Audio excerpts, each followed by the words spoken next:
الخوارج اور بلوچستان میں دہشت گردوں کے خلاف آپریشنز کے ساتھ ساتھ دیگر اہم امور کا جائزہ پیش کروں گا۔ سب سے پہلے 2024 کے پہلے 8 ماہ میں کاؤنٹر ٹیررزم کی مد میں ہونے والے آپریشنز کا احاطہ کرتے ہیں۔ دہشت گردوں اور ان کے سہولت کاروں کے خلاف سیکیورٹی فورسز اور قانون نافذ کرنے والے اداروں کی جانب سے اب تک رواں سال میں 32,173 مختلف نوعیت کے انٹیلیجنس بیسڈ آپریشنز کیے گئے ہیں، جن میں گزشتہ ایک ماہ کے دوران آپریشنز کی تعداد 4,021 ہے۔ گزشتہ ایک ماہ میں آپریشنز کے دوران 90 خوارج کو واصل جہنم کیا گیا۔ یہاں یہ بات قابل ذکر ہے کہ دہشت گردی کے اس ناسور سے نمٹنے کے لیے روزانہ کی بنیاد پر 130 سے زائد آپریشنز افواج پاکستان، انٹیلیجنس، پولیس اور دیگر قانون نافذ کرنے والے ادارے سر انجام دے رہے ہیں۔ سال 2024 کے گزشتہ 8 ماہ میں کاؤنٹر ٹیررزم کے آپریشنز کے دوران 193 بہادر افسران اور جوانان نے جام شہادت نوش کیا۔ پوری قوم ان بہادر سپوتوں اور ان کے لواحقین کو خراج تحسین پیش کرتی ہے۔ فتنہ خوارج اور دہشت گردی کے خلاف جنگ آخری خارجی اور دہشت گرد کے خاتمے تک جاری رہے گی انشاءاللہ۔ یہاں میں آپ کو انسداد دہشت گردی کے حوالے سے سیکیورٹی فورسز کی جانب سے کیے جانے والے ایک اہم اور کامیاب آپریشن کی تفصیلات سے آگاہ کرنا ضروری سمجھتا ہوں۔ 20 اگست 2024 سے وادی تیرہ میں فتنہ الخوارج اور نام نہاد کالعدم تنظیم لشکر اسلام اور جماعت الاحرار کے خلاف کامیاب انٹیلیجنس بیسڈ آپریشنز کیے گئے۔ یہ انٹیلیجنس بیسڈ آپریشنز ٹھوس شواہد اور درست معلومات پر مبنی تھے، جس کے نتیجے میں فتنہ الخوارج کو بڑا دھچکا لگا۔ ان انٹیلیجنس بیسڈ آپریشنز میں سیکیورٹی فورسز نے اب تک 37 خوارج کو جہنم واصل کیا، جبکہ 14 خوارج زخمی ہوئے۔ جہنم واصل ہونے والوں میں انتہائی مطلوب خارجی لیڈر ابو ذر عرف صدام بھی شامل تھا۔ ان انٹیلیجنس بیسڈ آپریشنز کے دوران ہمارے 4 بہادر جوانوں نے انتہائی دلیری سے لڑتے ہوئے جام شہادت نوش کیا۔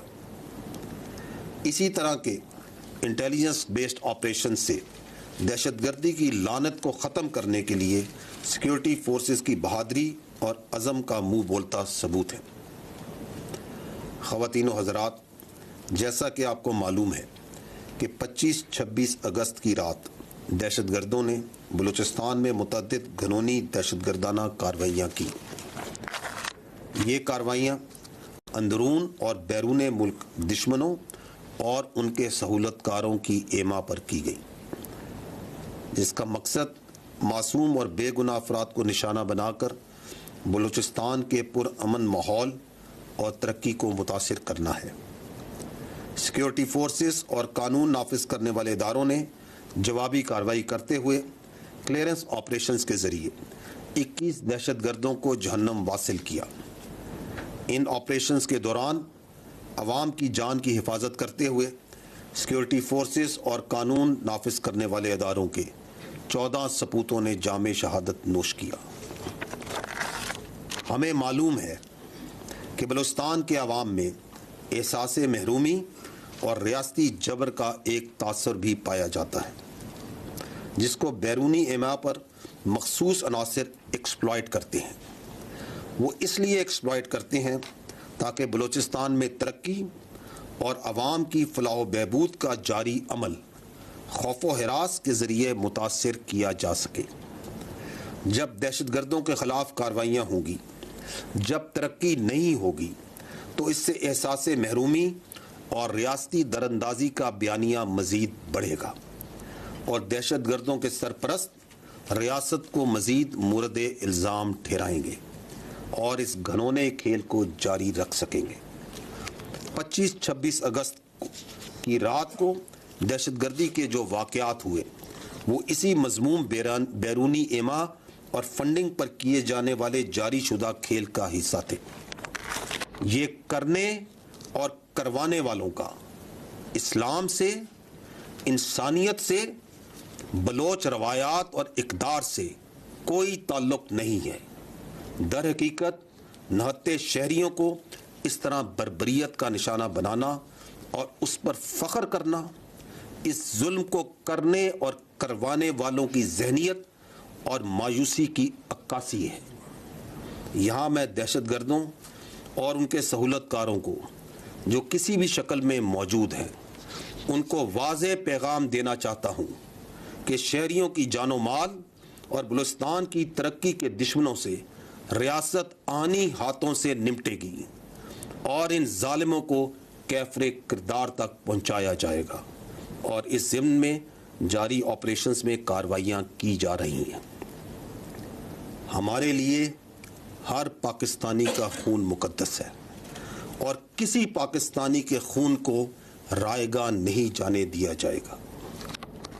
خواتین و حضرات، جیسا کہ آپ سب کے علم میں ہے اور میں اپنی گزشتہ پریس کانفرنسز میں اس بات کا ذکر بھی کرتا آ رہا ہوں کہ پاک فوج خود احتسابی کے عمل پر یقین رکھتی ہے۔ پاک فوج کا خود احتسابی کا نظام ایک انتہائی جامع، شفاف اور مضبوط عمل ہے جو کہ ٹائم ٹیسٹڈ ہے۔ یہ خود احتسابی کا عمل الزامات کی بجائے ٹھوس شواہد اور ثبوتوں کی بنیاد پر کام کرتا ہے۔ یہ بات اہم ہے کہ جب بھی فوج میں قائم قوانین اور ضابطوں کی خلاف ورزی ہوتی ہے تو یہ مضبوط خود احتسابی کا نظام بلا تفریق تیزی سے حرکت میں آتا ہے۔ 12 اگست 2024 کو ISPR کی جانب سے جاری کردہ اعلامیے میں لیفٹیننٹ جنرل ریٹائرڈ فیض حمید کے خلاف کورٹ مارشل کی کارروائی کے حوالے سے بتایا گیا تھا۔ لیفٹیننٹ جنرل ریٹائرڈ فیض حمید کیس کے حوالے سے اگر بات کی جائے تو ٹاپ سٹی کیس میں ریٹائرڈ آفیسر کے خلاف باضابطہ طور پر درخواست موصول ہوئی۔ پاک فوج کے نظام احتساب پر مکمل اعتماد رکھتے ہوئے یہ معاملہ منسٹری آف ڈیفنس کے ذریعے پاکستان فوج کو بھجوایا گیا۔ اپریل 2024 میں پاک فوج کی طرف سے ایک اعلیٰ سطح کی کورٹ آف انکوائری کا حکم دیا گیا تاکہ اس کیس کی مکمل تحقیقات کی جا سکیں۔ ٹھوس شواہد پر مبنی تفصیلی انکوائری مکمل ہونے کے بعد 12 اگست 2024 کو پاکستان آرمی نے باضابطہ طور پر آگاہ کیا کہ متعلقہ ریٹائرڈ آفیسر نے پاکستان آرمی ایکٹ کی دفعات کی خلاف ورزیاں کی ہیں، اور یہ کہ متعلقہ ریٹائرڈ آفیسر کے حوالے سے ریٹائرمنٹ کے بعد پاکستان آرمی ایکٹ کی خلاف ورزی کے متعدد واقعات بھی سامنے آئے ہیں۔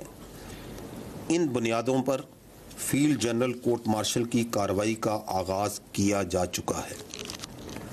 خواتین و حضرات، یہ سمجھنا انتہائی ضروری ہے کہ پاکستان آرمی ایک قومی فوج ہے اور اس کا کوئی سیاسی ایجنڈا نہیں ہے، نہ ہی یہ کسی سیاسی جماعت کی مخالف ہے اور نہ ہی طرفدار۔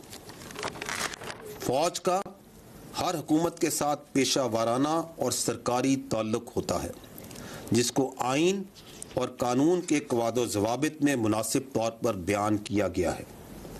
یہ بات جاننا اہم ہے کہ اگر فوج میں کوئی شخص اپنے ذاتی مفادات کے حصول کے لیے کام کرتا ہے یا اپنے ذاتی فائدے کے لیے کسی ایک مخصوص سیاسی ایجنڈے کو پروان چڑھاتا ہے تو پاک فوج کا خود احتسابی کا نظام حرکت میں آ جاتا ہے۔ ثبوت و شواہد کی روشنی میں ذمہ داروں کو ان کے اعمال کا جواب دہ ہونا پڑتا ہے۔ جاری شدہ خود احتسابی کا عمل اس بات کی ایک اور دلیل ہے۔ خواتین و حضرات، پاک فوج میں واضح اتفاق رائے ہے کہ فوج کو بحیثیت ایک قومی اور ریاستی ادارے کے طور پر کسی بھی مخصوص سیاسی مفاد کی تکمیل کے حصول کے طور پر استعمال سے محفوظ رکھا جائے گا۔ میں یہاں بتاتا چلوں کہ متعلقہ افسران کو قانون کے تحت حقوق حاصل ہوں گے، جیسا کہ اپنا مرضی کا وکیل کرنے اور اپیل کا حق وغیرہ وغیرہ، لیفٹیننٹ جنرل ریٹائرڈ فیض حمید کیس اس بات کا منہ بولتا ثبوت ہے کہ پاک فوج ذاتی اور سیاسی مفادات کے لیے کی گئی خلاف ورزیوں کو کس قدر سنجیدگی سے لیتی ہے اور بلا تفریق قانون کے مطابق فوری کارروائی کرتی ہے۔ ہم یہ امید کرتے ہیں کہ اس طرح کی بلا تفریق خود احتسابی باقی اداروں کو بھی ترغیب دیتی ہے کہ اگر ذاتی یا سیاسی مقاصد کے لیے کوئی بھی اپنے منصب کو استعمال کرتا ہے تو اس کو وہ بھی جواب دہ کریں گے۔ ریاستی اداروں پر عوامی اعتماد ہی ان کا بہترین سرمایہ ہے۔ خواتین و حضرات، آخر میں یہ کہوں گا کہ مسلح افواج اپنے پیشہ ورانہ فرائض سے بخوبی آگاہ ہیں اور قومی سلامتی پر کسی قسم کا سمجھوتا نہیں کیا جائے گا۔ وقت کا تقاضا ہے کہ ہم سب انفرادی اور اجتماعی طور پر اپنا کردار ادا کر کے پاکستان کو مضبوط بنائیں تاکہ بحیثیت قوم ہم تمام درپیش چیلنجز کا بخوبی مقابلہ کر سکیں۔ یاد رکھیں کہ محفوظ پاکستان ہی مضبوط پاکستان کی ضمانت ہے۔ اب میری آپ سے گزارش ہے کہ اس کانفرنس میں بتائے جانے والے پوائنٹس کے اوپر ہی سوالات کیجیے گا۔ Thank you.